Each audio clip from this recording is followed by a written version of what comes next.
देखिए, मुझे भी आज अचानक ही पता चला कि उन्हें शिफ्ट किया जा रहा है मेदांता हॉस्पिटल से सीतापुर जेल। और ये भी आपको बता दूं कि आज़म खान साहब अब भी गंभीर रूप से अस्वस्थ हैं। उन्हें अभी 2 ही 3 दिन पहले उनका ऑक्सीजन लेवल कम हो गया था और इसके साथ ही साथ उन्हें और भी परेशानियां हैं। ब्लड प्रेशर हाई हो जाता है, अचानक हार्ट की भी प्रॉब्लम है, तो उन्हें अभी इलाज की और ज़रूरत थी।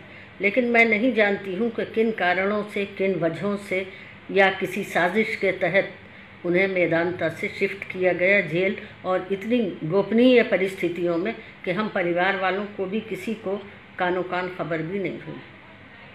अच्छा, दूसरी चीज़ ये है कि हमारा संविधान भी हर व्यक्ति को जीवन का अधिकार देता है, राइट टू लाइफ, और इस तरह से एक मेंबर ऑफ पार्लियामेंट को इलाज का अधिकार भी न देना जुल्म की एक चरम सीमा है कि मेंबर ऑफ पार्लियामेंट जो कि अपना इलाज करा रहा था, उसे इलाज के दौरान ही मेदांता से शिफ्ट कर दिया गया जेल।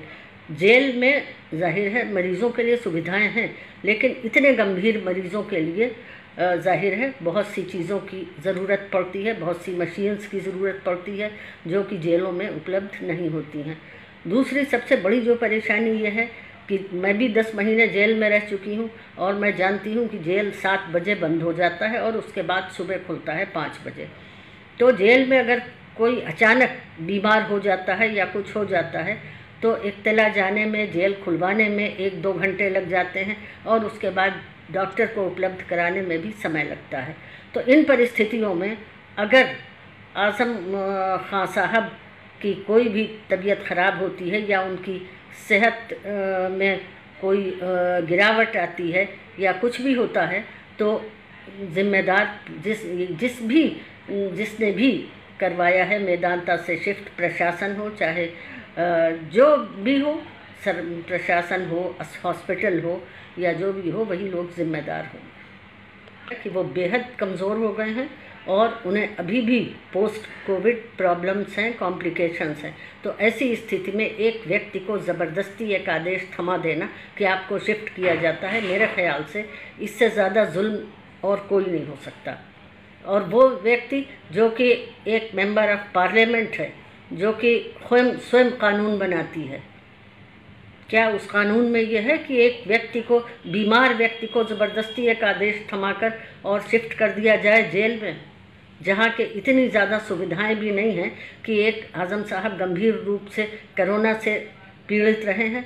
और ये वही लोग समझ सकते हैं जिन्होंने खुद इस बीमारी जो के लिए संघर्ष किया हो। कोरोना से पीड़ित होने के बाद जो पोस्ट कोविड कॉम्प्लिकेशंस थे कि उनके लंग्स में गंभीर इन्फेक्शन हुआ था, उनकी किडनी में इन्फेक्शन था और उनकी यहाँ तक कि ज़बान में भी अल्सर हो गया था और राइस ट्यूब पड़ा हुआ था, खाने के लिए, खाना खाने के लिए ट्यूब डाला गया था। वो सब चीज़ें अभी तक नॉर्मल नहीं हो पाई हैं। तो कहाँ इंसाफ है? ऐसी स्थिति में इंसाफ कहाँ छुपा हुआ है? मुझे किसी तरह की कोई सूचना ना सीतापुर प्रशासन ने दी, ना मेदांता हॉस्पिटल में दी, ना ही जेल प्रशासन ने दी। मुझे किसी तरह की कोई सूचना नहीं दी गई।